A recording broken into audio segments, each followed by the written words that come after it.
Hello श्रोताओं, नमस्कार। स्वागत है आपका मेरे चैनल अनुगुंज पर। साहित्यिक कहानियों की श्रृंखला में आज सुनेंगे लेखक पंकज सुबीर की लिखी कहानी प्रेम चतुर्दशी। तो आइए सुनते हैं कहानी प्रेम चतुर्दशी। अरे दादी, आप कब आई आप? श्वेता ने लगभग चीखते हुए कहा और दौड़ती हुई दादी के गले से लिपटकर झूल गई। अरे अरे, क्या कर रही है? गिर जाऊंगी मैं। इतनी बड़ी हो गई है पर अभी भी वही की वही बच्ची की बच्ची। दादी ने हंसते हुए कहा और श्वेता की पीठ दुलारने लगी। कहाँ बड़ी हुई हूँ, उतनी ही तो हूँ, देखो जरा। श्वेता ने दादी को छोड़ते हुए कहा। चल चल, बात सी हो गई है और कह रही है कि उतनी ही हूँ। दादी ने मीठी झिड़की दी और फिर उसे खींचकर गले लगा लिया। कैसी है मेरी सुरीली? अब काहे की सुरीली दादी? मम्मी ने इस साल संगीत का कोर्स करने ही नहीं दिया। कहने लगी, बहुत हो गया संगीत, अब करियर की सोचो। कुछ ठुनकते हुए कहा श्वेता ने। तो क्या हुआ? मेरी बिटिया तो जन्म से ही सुरीली है। तू तो बचपन में रोती भी सुर में ही थी। तभी तो तेरे दादाजी ने तेरा ये नाम रखा था, सुरीली। दादी ने श्वेता के बालों में उंगलियां फिरोते हुए कहा। अरे, मैं तो भूल ही गई, कहाँ है मेरे ग्रेट ग्रेट दादू? श्वेता ने कुछ चौंकते हुए पूछा। कहाँ हो सकते हैं, बता जरा। दादी ने मुंह फुलाते हुए कहा। पीछे बालकनी में बैठे कोई किताब पढ़ रहे हैं या कुछ लिख रहे हैं। श्वेता ने सर पे उंगली रखकर सोचने के अंदाज में उत्तर दिया। जब पता है तो पूछ क्यों रही है? दादी ने प्यार से झिड़कते हुए कहा। दादी, तुम तो जलती हो मेरे ग्रेट ग्रेट दादू से, तभी ऐसे बातें करती हो। मेरे दादू तो ग्रेट क्या, ग्रेटेस्ट है। कहकर श्वेता बालकनी की तरफ दौड़ गई। ग्रेजुएशन के थर्ड ईयर में है श्वेता। ग्रेजुएशन के थर्ड ईयर में है श्वेता, लेकिन बचपना अभी भी वही का वही है। अपने मम्मी पापा की इकलौती बेटी है। उस पर एक ही मम्मी पापा दोनों ही जॉब में है। कॉलेज से लौटकर शाम तक का समय उसे अक्सर घर में अकेले ही काटना होता है। जब भी दादा दादी आ जाते हैं तो उसे ऐसा लगता है कि घर में बाहर आ गई है। अपने दादा दादी से उसके मित्रता वाले रिश्ते हैं। जो बातें मम्मी पापा से नहीं कर पाती वो भी इनके साथ कर लेती है।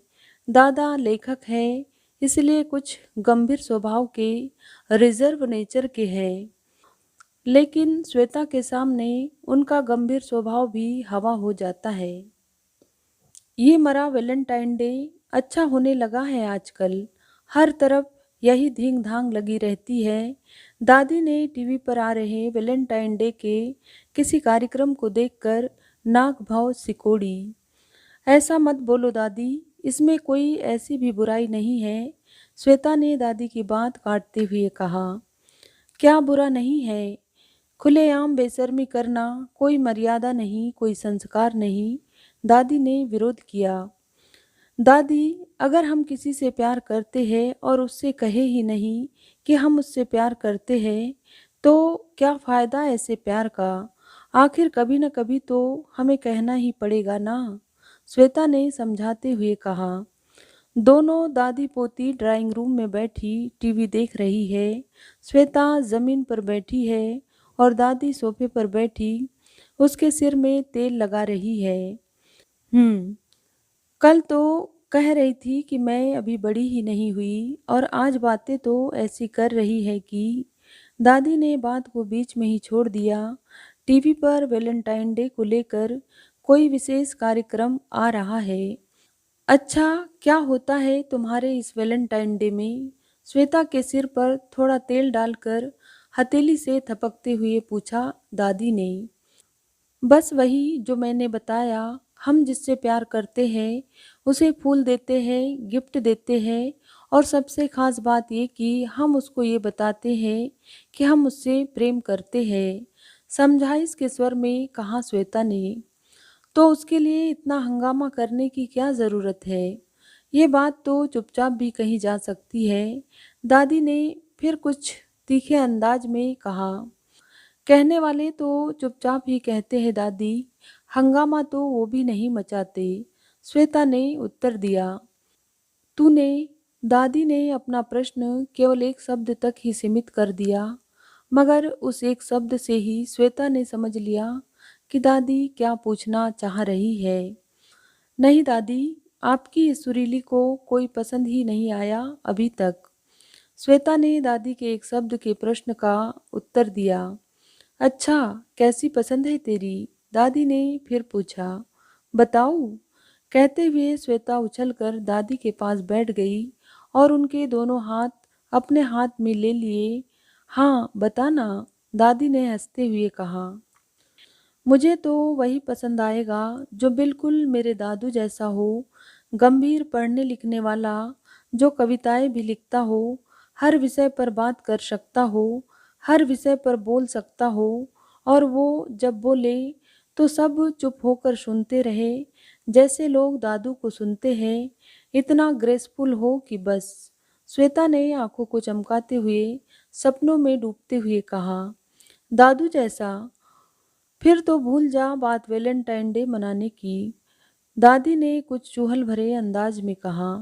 क्यों क्यों क्यों? दादी, तुम तो हर वक्त मेरे दादू के पीछे पड़ी रहती हो, बनावटी गुस्से से कहा श्वेता ने। चल हट, बड़ी आई अपने दादू की पोती। मैं तो ये कह रही हूँ कि अगर दादू जैसा कोई ढूंढेगी तो फिर मन गया तेरा वैलेंटाइन डे। तेरा वो दादू जैसा ग्रेसफुल तो कभी कुछ बोलने से रहा। दादी ने फिर झिड़का। क्यों? क्या दादू ने आपसे कभी नहीं कहा? श्वेता ने कुछ हैरानी से पूछा। मैंने कहा ना, वो ऐसे नहीं है। रिजर्व नेचर के लोग ऐसे ही होते हैं, दादी ने कुछ टालने वाले अंदाज में कहा। रिजर्व नेचर क्या मतलब? इतनी सुंदर है मेरी दादी, एक बार तो बोलना था कि सुंदरी, मैं तुमसे प्यार करता हूँ। श्वेता ने एक हाथ सीने पर रख कर और एक हाथ हवा में लहराते हुए नाटकीय अंदाज में कहा। लेकिन उसने देखा कि हमेशा उसकी चुहल पर खिलखिला कर हंसने वाली दादी कुछ फीके अंदाज में मुस्कुरा कर रह गई। दादी, दादू आपसे प्यार तो करते हैं ना? श्वेता ने गंभीर होते हुए पूछा। करते होंगे शायद, दादी ने असहज होकर संक्षिप्त सा उत्तर दिया। शायद? What do you mean by शायद? श्वेता ने फिर पूछा। चल छोड़, अब तेरे बाल बांध दूं, तेरे मम्मी पापा के आने का समय हो रहा है, दादी ने श्वेता को खींचकर नीचे बिठाते हुए कहा और कंघी से उसके बाल ठीक करने लगी। रात के खाने के बाद सब ड्राइंग रूम में बैठे टीवी देख रहे थे। श्वेता ने देखा कि मम्मी और दादी पता नहीं बुआ की सास की कौन सी बुराई पर विस्तार से चर्चा कर रही है। बीच बीच में उनकी आवाज़ फुसफुसाहट तक भी पहुंच जाती है, जैसे कोई ब्रेकिंग न्यूज़ पर चर्चा चल रही हो। पापा और दादू दोनों ही न्यूज़ चैनलों पर उलझे हैं, लेकिन हर जगह वही कल के वैलेंटाइन डे को लेकर स्पेशल कार्यक्रम आ रहे हैं। झुंझला कर पापा बार बार चैनल बदल रहे हैं, कहीं कुछ नहीं आएगा, सब जगह वही वैलेंटाइन डे आ रहा है, हमें अपना सीरियल देख लेने दीजिए, आज कुछ इंटरेस्टिंग होने वाला है उसमें, मम्मी ने कहा। कुछ इंटरेस्टिंग नहीं होने वाला, यहाँ भी ये ही चल रहा है, पापा ने झुंझलाते हुए कहा और उठकर रिमोट मम्मी को दे दिया। दादू, श्वेता ने अचानक पूछा। हाँ बेटा, दादा ने कहा। आपने दादी से कभी कहा कि नहीं? श्वेता ने पूछा। क्या? दादू ने कुछ उलझन भरे स्वर में पूछा। यही कि आप उनसे कितना प्यार करते हैं, श्वेता ने कुछ लापरवाही के स्वर में कहा। श्वेता, पापा ने कुछ कड़े स्वर में डांटा।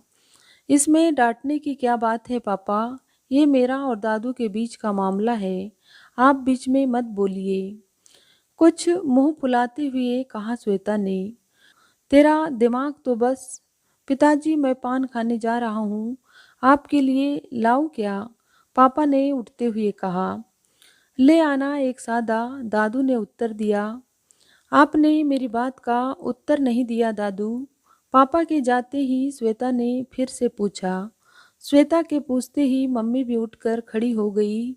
मैं कॉफ़ी बना कर लाती हूँ सबके लिए, कहते हुए किचन की तरफ चली गई। उनके पीछे पीछे दादी भी अंदर चली गई। हाँ दादू, अब बताओ, अब कोई खतरा नहीं है, सारे दुश्मन चले गए हैं, श्वेता ने टीवी बंद करते हुए कहा। उसमें कहने की क्या बात है बेटा, हर बात कहीं थोड़ी ही जाती है, कुछ बातें तो बिना कहे भी समझी जाती है।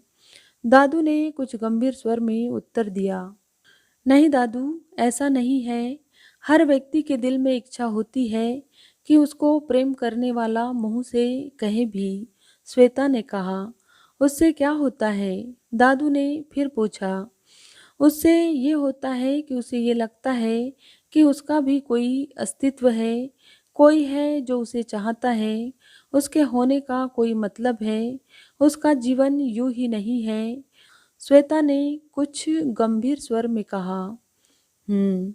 बड़ी बड़ी बातें सीख गई है हमारी सुरीली तो, दादू ने कुछ प्रशंसा के स्वर में कहा। पोती किसकी हूँ, पर दादू ये ठीक नहीं है। जो व्यक्ति अपना पूरा जीवन आपके साथ बिता चुका हो, उसे ये ही नहीं पता कि आप उससे प्यार करते हैं या नहीं। पता है, जब किसी को ये पता चलता है कि कोई उससे प्यार करता है, तो उसके अंदर जीने की इच्छा बढ़ जाती है, श्वेता ने कहा। हम्म तू तो सचमुच बड़ी हो गई है सुरीली, पर क्या करे, इस समय में और उस समय में बड़ा फर्क था, दादू ने उत्तर दिया। तो क्या हुआ, अब कह दीजिए। नहीं नहीं, ऐसे नहीं, आपने गलती की है तो अब सुरीली की सजा भुगतनी ही पड़ेगी, कहते हुए श्वेता एक कागज पर कुछ लिखने लगी। लिखने के बाद उसने कागज दादू की तरफ बढ़ाया और बोली, अब ये सब कहना होगा। दादू ने कागज को पढ़ा और बोले, ये सब? हाँ, ये सब करना होगा, करना होगा मतलब करना होगा। इतना कहते हुए वो दादू के पास आ गई, उनके हाथ पर हाथ रखते हुए बोली, और किसी के लिए नहीं तो अपने सुरीली के लिए, कहते हुए उसका गला रूंध गया। अरे अरे, जज साहब, सजा कबूल है। दादू ने श्वेता को इमोशनल होते हुए देखा तो हंसते हुए कहा और उसे खींचकर सीने से लगा लिया। अगले दिन शाम को ड्राइंग रूम में महफिल जमी हुई थी। पूरे हाल में श्वेता के फ्रेंड्स खचाखच भरे थे। कोई सोफे पर बैठा तो कोई दीवान पर, तो कुछ नीचे कालीन पर ही बैठे थे। फ्रेंड्स, मेरे दादू बहुत अच्छे कवि हैं, लेकिन आज वो अपने जीवन की सबसे स्पेशल कविता पढ़ने वाले हैं। तालियां। श्वेता ने अखबार को रोल करके उसका माइक बना रखा था। जोरदार तालियों के बीच उसने वो माइक दादू को सौंप दिया। बच्चों, तुम्हारा ये दिन हर साल 14 तारीख को ही आता है ना? 14 तारीख को चतुर्दशी भी कहते हैं और देशज में उसे चौदस कहा जाता है। फिर ये प्रेम का दिन है, इसलिए इसे प्रेम चतुर्दशी भी कह सकते हैं। तो इसी प्रेम चतुर्दशी या प्रेम चौदस पर मेरी सबसे खास कविता। लेकिन कविता से पहले थैंक यू सुरीली। फिर से तालियां गूंज उठी। दादू ने आंखें बंद की और कविता शुरू की। कभी जो कह नहीं पाया वही इजहार करता हूँ। मैं तुमसे प्रेम की चौदस पे ये इकरार करता हूँ। तुम्हारे बिन मेरा जीवन कोई सूना मरुस्थल था। 3 लाइनें पढ़कर दादू रुक गए।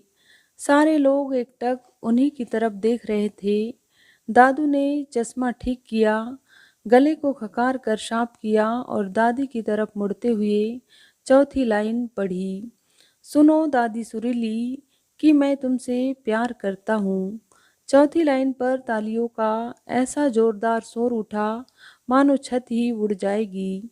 दादी शर्मा के हंसने लगी, लेकिन पलकों के किनारे से आंसू बह रहे थे, उनके भी और उनकी सुरीली के भी।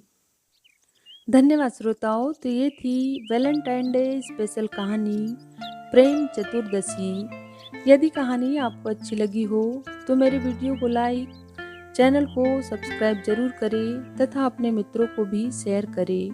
Thank you.